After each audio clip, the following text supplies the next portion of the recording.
Good morning students, how are you students. आज का जो हमारा टॉपिक है वो है रेलवे के ऊपर। उससे पहले हमने जो ना रोडवे के बारे में पढ़ा और उसके जो करैक्टरिस्टिक्स थे उनके बारे में हमने जाना। और हम आज करेंगे रेलवे, जो कि एक लैंड रूट के ऊपर जो हमें पढ़ने जा रहे हैं। It is convenient to transport heavy goods between distant place by railway.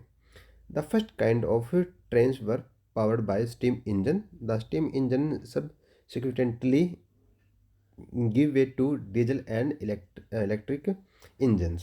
तो बच्चों यहाँ पर ये कह रहा है कि जो रेलवे जो है ना, उसका प्रयोग जो है जो ट्रांसपोर्ट के अंदर जब करते हैं तो हैवी गुड्स का जो है ना वो हम ज़्यादा यूज़ करते हैं, क्योंकि वो इजीली जो है ना उसको ट्रांसपोर्ट कर सकते हैं। ये कहता है कि जो स्टार्टिंग के अंदर जो है ना जो ट्रेन्स थी वो स्टीम इंजन से चलती थी, लेकिन अब जो है ना स्टीम इंजन की जगह ना डीजल इंजन और जो इलेक्ट्रिक इंजन जो है वो आ चुके हैं। Railway are found to be quick and cheap for long distance journeys. तो कहता है कि जो रेलवे जो है ना वो काफ़ी क्विक है और चीप भी है जो लॉन्ग डिस्टेंस जर्नी के लिए। सेकंड है with the introduction of fast train services is it has become comfortable for passenger. तो कहते हैं कि अब जो ना काफ़ी फास्ट ट्रेन आ गई है, जैसे बुलेट ट्रेन आ गई है, मेट्रो ट्रेन आ गई है, वो काफ़ी फास्ट है और ये जो पैसेंजर है उनके लिए काफ़ी कंफर्टेबल भी जो है वो अब हो रही है। The strong network of railway in plains in the indicator of industrial economic and social development of the country. तो यहाँ पर ये कहता है कि जो स्ट्रॉन्ग नेटवर्क जो होने की वजह से रेलवे के अंदर जो प्लेन एरिया है वहाँ पर, अभी प्लेन एरिया जो इंडिया का है वहाँ पर रेलवे का नेटवर्क काफ़ी स्ट्रॉन्ग है। तो ये इंडिकेटर कर रहा है कि वहाँ पर इंडस्ट्री जो है इंडस्ट्रियल एरिया काफ़ी डेवलप्ड होगा, इकोनॉमिक स्ट्रॉन्ग मिलेगी और सोशल डेवलपमेंट भी जो है ना उस कंट्री के अंदर मिलेगी। It is difficult to develop railway in hilly और अदर्स डिफिकल्ट एरियाज। तो कहते हैं यहाँ पर कि जो रेलवे का जो डेवलपमेंट है वो डिफिकल्ट एरियाज़ के अंदर जो है ना उनको नहीं कर सकते। The longest railway of the world is the trans Siberian railway which consists Moscow to Vladivostok at a distance 9,332 kilometres. तो ये वर्ल्ड का सबसे लॉन्गेस्ट जो ट्रांस साइबेरियन रेलवे जो कि रशिया के अंदर है, जिसकी लेंथ जो यहाँ पर दी गई है तो आप देख सकते हैं। नेक्स्ट है the fastest train of the world is in Japan which cover the distance from Tokyo to Osaka in 4 hours. तो कहता है कि जो वर्ल्ड की सबसे फास्टेस्ट जो ट्रेन है वो जापान के अंदर है, जो टोक्यो और ओस्का को जो है 4 घंटे के अंदर जो वो कवर कर देती है। Next the first railway route started in India was between Bombay to Thane in 1853। तो यहाँ पे कहता है कि जो इंडिया के अंदर अगर हम बात करते हैं कि जो फर्स्ट जो रेलवे रूट स्टार्ट हुआ था वो बॉम्बे और ठाणे के बीच में हुआ था, जो कि नियर अबाउट 35 किलोमीटर का जो है ये डिस्टेंस था। नेक्स्ट है the Rajdhani express and the Shatabdi express train running in India are among the fastest train of the country. तो इंडिया की जो फास्टेस्ट जो ट्रेन आ जाती है वो राजधानी एक्सप्रेस और शताब्दी एक्सप्रेस जो ना इनके नाम फेमस है, जो कि इंडिया की सबसे फास्टेस्ट ट्रेन से आ जाती है। India is the largest network of railway in Asia. तो कहता है कि एशिया जो कॉन्टिनेंट है उसके अंदर इंडिया का जो रेलवे नेटवर्क है वो सबसे लार्जेस्ट है। यहाँ कुछ रूट्स जो दिए गए हैं वो आप मैप के अंदर देख सकते हैं, डिफरेंट टाइप्स के जो ना यहाँ पर रूट दिए गए हैं। नेक्स्ट हमारा water transport is also one of the oldest means of transport use by man. तो कहता है कि जो वाटर ट्रांसपोर्ट है वो ओल्डेस्ट ट्रांसपोर्ट है जिसका ह्यूमन जो है वो यूज कर रहा है। People have been using water transport in the form of steamers, boats, ships etcetera in rivers, canals and sea. तो कहता है कि जो पीपल है वो वाटर ट्रांसपोर्ट को जो यूज़ करते हैं वो उसके अंदर स्टीमर्स चलाते हैं, बोट्स चलाते हैं, शिप चलाते हैं, और ये जो ना रिवर्स, कैनाल्स और शिप के सीज के अंदर जो ना इनको यूज़ करते हैं। Waterway are stable for transport of heavy goods to far off places. तो कहता है कि जो वाटरवे है ना वो काफ़ी स्टेबल है ट्रांसपोर्ट करने के लिए जो हैवी गुड्स है।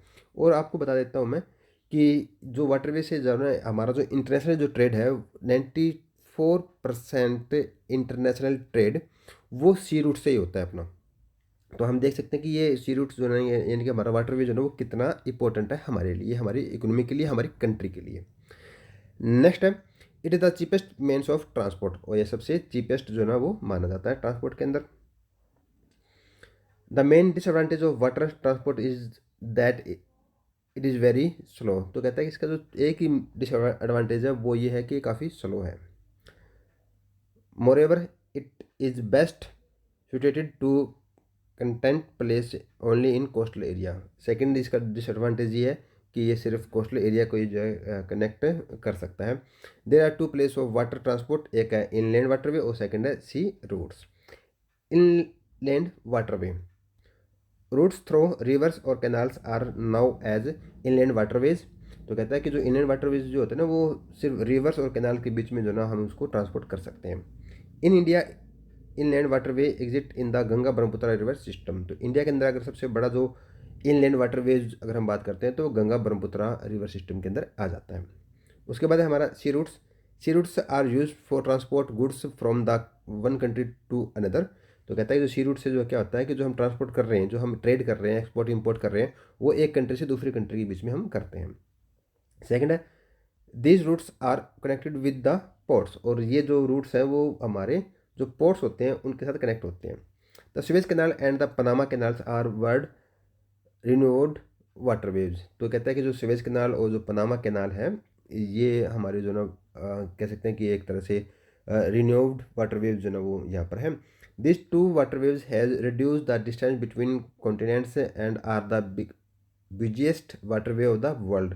तो कहते हैं कि इन जो कैनाल्स है इनकी वजह से क्या हुआ कि जो जो कॉन्टिनेंट्स है हमारे उनके बीच में डिस्टेंस जो काफ़ी रिड्यूस हो गया और अब जो है ये काफ़ी बिजिएस्ट वाटरवे जो ना माना जाता है वर्ल्ड का। तो एक सिंपल सा है कि अगर हम सुएज कैनाल की वजह से क्या हुआ कि इस कैनाल की वजह से इंडिया के जो बॉम्बे और लंदन के बीच में लगभग 9,000 किलोमीटर का डिस्टेंस जो वो कम हो गया।